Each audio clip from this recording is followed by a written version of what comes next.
খবর শুনছেন আপনাদের বিশ্বস্ত বেঙ্গল 24 চ্যানেল থেকে। প্রতিদিনের বাছাই করা 7টি তাজা খবর পেতে চ্যানেলটিকে এখনই সাবস্ক্রাইব করুন। বিস্তারিত খবরে যাওয়ার আগে বিশেষ সংবাদগুলি এক নজরে।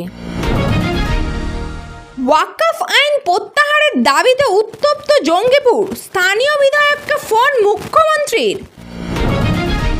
টোপ দিয়ে ডেকে অপহরণ, পুলিশি তৎপরতায় কয়েক ঘন্টার পরই বাড়ি ফিরলেন আসানসোলের ব্যবসায়ী।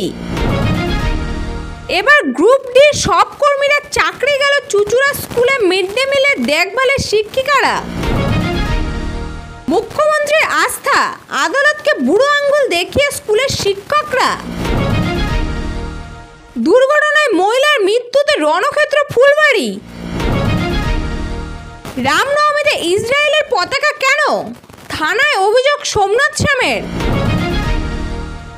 সাত সকালে কালনায় ভয়াবহ দুর্ঘটনা, বাস উল্টে মেয়ের সামনে মৃত্যু বাবার। বন্দুক হাতে হুমকি, মেয়েদের বাঁচাতে গিয়ে গণধর্ষণের শিকার বিধবা মা। মালবাজারে 5 দিন হাতির হানায় মৃত 4, জঙ্গলে না ঢুকতে ধারাবাহিক প্রচার বন দপ্তরের। অস্বস্তিকর আবহাওয়া দক্ষিণবঙ্গে, ঝড় বৃষ্টির খবর নেই, বাড়বে গরম। আসছি বিস্তারিত খবরে। মুখ্যমন্ত্রীতেই আস্থা, মমতা বন্দ্যোপাধ্যায়ের আবেদনে সাড়া দিয়ে উত্তর 24 পরগনা জেলার বারাকপুর মহকুমায় স্কুলগুলিতে উপস্থিতি হার বাড়ল সুপ্রিম রায়ে কর্মহারা শিক্ষকদের। রুটিন মেনেই পালন করলে নিজ নিজ দায়িত্ব। জেলার মধ্যে এই তালিকায় শীর্ষে হালিশহর হাজিনগর হিন্দি আদর্শ বিদ্যালয়। স্কুলের 44 জন শিক্ষক শিক্ষিকার মধ্যে 18 জন চাকরিচ্যুত। নেতাজি ইন্ডোর স্টেডিয়ামে মুখ্যমন্ত্রী চাকরিহারাদের পাশে থাকার বার্তা দেওয়ার পর মঙ্গলবার এই স্কুলে উপস্থিত হয়েছেন 16 জন শিক্ষক ও শিক্ষিকা। স্কুলের টিচার ইনচার্জ দেবেন্দ্রনাথ জানিয়েছেন 16 জন আসায় স্কুল চালাতে সুবিধা হয়েছে। এই তালিকার ওপর দিকে রয়েছে কাকিনাড়া হাই স্কুলও। সুপ্রিম রায় স্কুলে 36 জন শিক্ষকের মধ্যে চাকরি বাতিল হয়েছে 12 জনের। এদিন তাদের মধ্যে 9 জন স্কুলে উপস্থিত হয়েছিলেন। টিচার ইনচার্জ শ্যামবাবু রাজভর জানিয়েছেন এরা কাজে যোগ দেওয়ার অনেকটাই স্বস্তি পেয়েছে, স্কুল চালাতে সুবিধা হয়েছে। যদি সকলেই আসতো আরও ভালো হতো। মুখ্যমন্ত্রী এই কর্মহারাদের জন্য যেভাবে লড়াই করছেন, আশা করি কিছু একটা হবে। ভাটপাড়ায় রামনবমীর মিছিলে ইসরায়েলের পতাকা নিয়ে বিতর্ক তৈরি হয়েছিল আগেই। তা ভারতীয় কৃষ্টি সাংস্কৃতিক পরিপন্থী ধর্মীয় উস্কানির চেষ্টা বলে এবার থানায় অভিযোগ দায়ের করলেন জগদ্দলের তৃণমূল বিধায়ক সোমনাথ শ্যাম। এ নিয়ে পুলিশকে চিঠি লিখে তিনি উপযুক্ত ব্যবস্থা গ্রহণের আর্জি জানিয়েছেন। তার পরিপ্রেক্ষিতে আবার তাকে ভারত ইসরায়েলের বন্ধুত্বের দীর্ঘ ইতিহাস শুনিয়ে দিলেন অর্জুন সিং। তার পাল্টা প্রশ্ন, কোনো উৎসব বন্ধুত্বের প্রতীক হিসাবে এই পতাকা প্রদর্শনের অন্যদের এত সমস্যা হচ্ছে কেন? বিষয়টি নিয়ে নতুন কোনো রাজনৈতিক তরজা শুরু হয়েছে বারাকপুর শিল্পাঞ্চলে। রবিবার রামনবমী উপলক্ষে ভাটপাড়ার মিছিল থেকে বিতর্কের সূত্রপাত। অর্জুন সিং এর নেতৃত্বে মিছিলে বিশ্ব হিন্দু পরিষদের সঙ্গে দেখা যায় ইসরায়েলের পতাকা। অর্জুনের হাতে ইসরায়েলের পতাকা দেখে সেদিনই জগদ্দলের তৃণমূল বিধায়ক সোমনাথ শ্যামের মন্তব্য ছিল, ধর্ম আর রাজনীতি মেলালে চলবে না। যারা এটা করছে তারা চায় ধর্মীয় মিছিল, রামের মিছিল নষ্ট করতে। এটা একটা ষড়যন্ত্র। পাল্টা সাফাই দিয়ে অর্জুন সিং এর দাবি, মহরমের মিছিলে এখানে ফিলিস্তিনের পতাকা বের হয়, তাহলে রামনবমীতে ইসরায়েলের পতাকা নিলে দোষ কি? পথ দুর্ঘটনায় এক মহিলার মৃত্যু ঘিরে কার্যত রণক্ষেত্র হয়ে উঠল শিলিগুড়ির ফুলবাড়ি এলাকা। যান চলাচল পুলিশি নিষ্ক্রিয়তার অভিযোগ তুলে রাস্তা অবরোধ করেন স্থানীয় বাসিন্দারা। এলাকায় উপস্থিত ট্রাফিক পুলিশ কর্মীদের ঘিরে চলে বিক্ষোভ। একসময় পুলিশ কর্মীরা হামলা থেকে বাঁচতে স্থানীয় একটি স্কুলে গিয়ে আশ্রয় নেন। পরে বিশাল পুলিশ বাহিনী এলাকায় গিয়ে পরিস্থিতি নিয়ন্ত্রণে আনে। ঘটনায় বেশ কয়েকজন আটক করে থানায় নিয়ে যাওয়া হয়েছে বলে খবর। ঘটনার সূত্রপাত আজ মঙ্গলবার বেলা 10টার পরে ফুলবাড়ির জুটিয়াখালীর রাস্তা দিয়ে এক মহিলা যাচ্ছিলেন।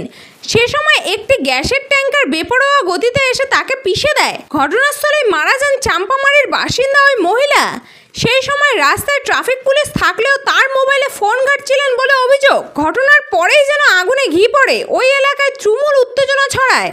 স্থানীয় বাসিন্দাদের ওই রাস্তা অবরোধ করেন। ট্রাফিক পুলিশদের ঘিরে ধরে বিক্ষোভ চলতে থাকে। একসময় ট্রাফিক পুলিশ কর্মীরা নিজেদের রক্ষা করতে দৌড়ে পালান। স্থানীয়রাও তাদের তাড়া করেন বলে অভিযোগ। পুলিশ কর্মীরা স্থানীয় একটি স্কুলে আশ্রয় নেন। খবর পেয়ে ঘটনাস্থলে যায় নিউ জলপাইগুড়ি থানার পুলিশ। সেই পুলিশ কর্মীদের ঘিরেও চলে বিক্ষোভ। পুলিশের গাড়ি ঘিরে ফেলা হয়, গাড়িতেও ক্রমাগত চাপড় মারা শুরু হয় বলে অভিযোগ। স্থানীয়দের ক্ষোভ ক্রমশ বাড়তে থাকে। পরিস্থিতি নিয়ন্ত্রণে আনতে কিছু সময়ের মধ্যে বিশাল পুলিশ বাহিনী ও র্যাব ঘটনাস্থলে যায়। বিক্ষোভকারীদের ছত্রভঙ্গ করতে শুরু হয় লাঠিচার্জ। গোটা এলাকায় কার্যত রণক্ষেত্র হয়ে ওঠে। পুলিশে তাড়া খেয়ে পালাতে শুরু করেন স্থানীয়রা। স্কুলের মিড ডে মিলের দায়িত্ব ছিল গ্রুপ ডির কর্মীদের ওপর। তারাই সব বিষয়টি দেখাশোনা করতেন। কিন্তু সুপ্রিম কোর্টের নির্দেশে এসএসসির প্রায় 26,000 চাকরি বাতিল হয়েছে। চাকরি হারিয়েছেন হুগলি চুচুড়া ঘুটিয়াবাজার বিনোদিনী উচ্চ বালিকা বিদ্যালয়ের 3 জন চতুর্থ শ্রেণীর কর্মীর। ফলে এখন মিড ডে মিলের দায়িত্ব শিক্ষিকাদের উপর গিয়ে পড়তেছে। পঠন পাঠনের পাশাপাশি অফিসের কাজ সামলানো থেকে মিড ডে মিলের তত্ত্বাবধানের দায়িত্ব এখন শিক্ষিকাদের উপরেই। এমন অবস্থায় হুগলি চুচুড়া ঘুটিয়াবাজার বিনোদিনী উচ্চ বালিকা বিদ্যালয় পরিস্থিতির গুরুত্ব বুঝে সেসব দায়িত্ব এই মুহূর্তে ভাগাভাগি করে নিচ্ছেন শিক্ষিকারা। হুগলির চুচুড়ায় ঘুটিয়াবাজার বিনোদিনী উচ্চ বালিকা বিদ্যালয়ে করোনাকালেই কাজ করতেন 2 জন। গ্রুপ ডি চতুর্থ শ্রেণীর কর্মী পদে কর্মরত ছিলেন 3 জন।